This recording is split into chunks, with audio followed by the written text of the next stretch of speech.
Hello to whoever wants to watch this or whoever does. In light of the last dog that was shot by a police officer, when he came and he knocked on the door and the dog rushed out. It was a pit bull mix, but it's becoming more and more frequent. And it's some dog trainers like the one of my mentors, Mike from K91 in Peekskill, he's saying he doesn't blame the officer. If that officer didn't shoot the dog, he was going to be bit. A lot of people don't like to hear that, but this is the reality we live in. And for the foster people, people that are adopting dogs, I want to talk about what these dogs need, especially the nervous dogs, any dog with anxiety. The number one cause of anxiety in dogs is separation from pack and unpredictable environment.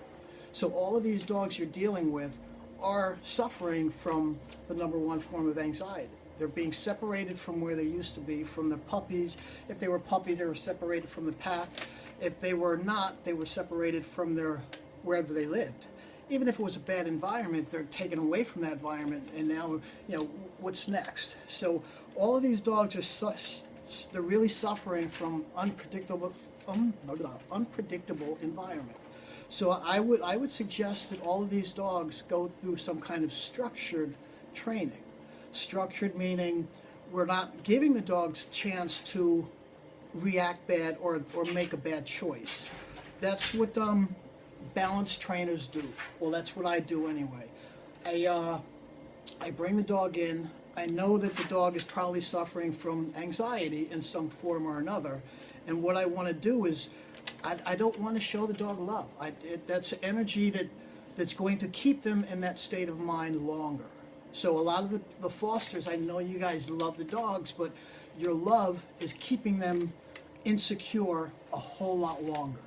What they need is somebody to come in and show them what to do in this world that we bring them in.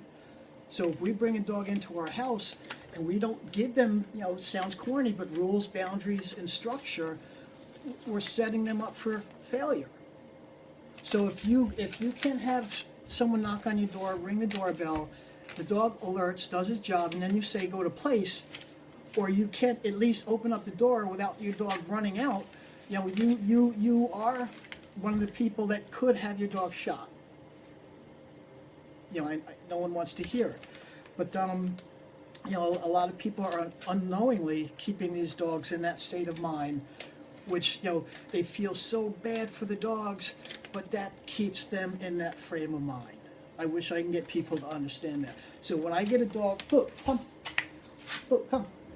So when I get a dog like Blue, come here, Blue. Come here, come up, get up here. Come on. Well, he doesn't want to jump.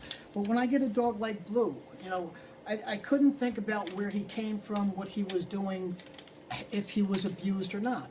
He needed to find a leader. He needed somebody to make sense of the world we live in. He needed somebody to show him what he could do, what he couldn't do. Now he knows what he couldn't do, or now he knows what he shouldn't do. Life is a whole lot easier for him. Now I can take Blue out. Now a lot of people don't like e-collars, but I can take Blue out off leash now. I teach them, I guide them, I show them what they need to do. When they know how to do it, when they know what they should be doing, then they're held accountable later on. But back to the subject, all of these dogs, they need someone to be a leader. It's not the strong-handed leader type. It's just someone to show them what to do. So back to what I do with these dogs, place command. Place command is like doggy yoga, doggy meditation, but it gives you a chance to work on the dog's impulse control. If someone has a dog and they have to put the dog in a crate every time somebody comes over, that's the last thing the dog remembers. Hey, somebody's going to come over, or first thing he thinks, oh, I'm going in the crate, that means somebody's coming over. So the dog is running this over through their head. They have a lot of positive trainers. This is, specifically talking about one person or a particular case. Positive trainers, they want to walk up to the dog, throw treats at it, and then You walk away, the dog goes back to barking. But, you know, inadvertently, this dog was taught, hey, strangers coming up to me, they're going to toss a treat, and then they're going to walk away. I bark at them. That's a scenario that's going to keep on happening. So a lot of people are doing some things, you know, they're good intention, but they're not going to get the results they want. So place command, what that is designed to do is you get them up there, place command, they cannot get off. That's it. They could stand up, turn around, do whatever they want, but they cannot get off this place command. Once they know they can't get off, then you want to start bringing in distractions. So, you know, when I go to private lessons, people tell me the last lesson was the little, I forgot what breed it was, the little dog would go crazy when the couple hugged each other. So, you know, what do? Teach the place command. The dog knows, hey, whatever, you know, this guy throws at me when I'm in this place command, I can't get up and get off. You know, I can't do anything. I have to stay here. So that, you know, that's automatic goals. Hey, if the dog reacts when you do this, I want to put him in a place command and make sure he doesn't react to that. So you want to get the dog on a place command and throw the kitchen sink at him. You want to come out with a clown makeup on, blowing whistles. You want to get that dog to be rock solid in a place command, and then he just sits there and understands, hey, I don't have to react to everything that was going on before. All I have to do is sit here. Nothing is bothering me. Nothing's bothering my mother and father. Hey, this isn't so bad. And, you know, I just sit here and I get treats. This works on their impulse control. If you do this in one room, I tell my clients, Blue's being funny, you do this in one room, then you do it in another room, then you do it in another room, then you do it in your backyard, then your front yard, then you bring it out into the public. You want to start, teach the basics, teach the foundations of the place command. Hey, you stay here, you can sit, turn around, stand up, whatever you want, but you can't get off. Teach those basics, hammer those basics, and then you can build a foundation that's going to bring that dog into a outside cafe, sitting in a down, and you don't have to worry about him. But it takes practice. It takes for the layperson, it would take a trainer to help you. For me, it's no problem. But these dogs need this. These dogs need the structure. These dogs need that foundation so they can understand the basic words. I don't talk too much to a dog. All I say is pretty much marker words. Yes, no, good. Keep doing what you're doing. Good is keep doing what you're doing. Yes means you're done, and maybe I'll call the dog's name.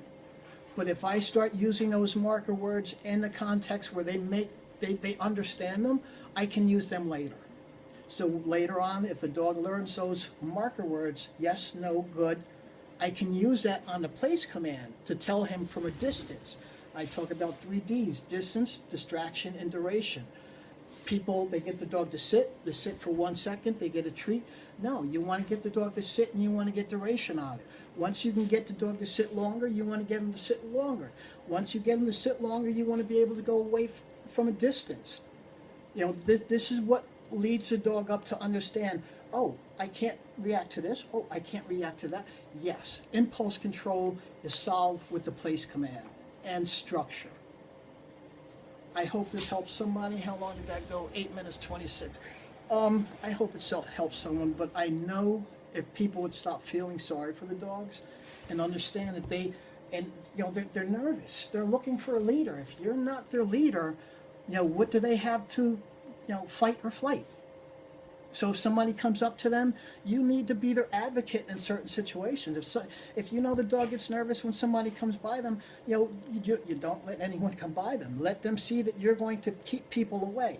If your dog can see that you've done that, your dog is going to feel a little bit more at ease because he didn't have to make, a bad choice to keep that threat away. That's it for now.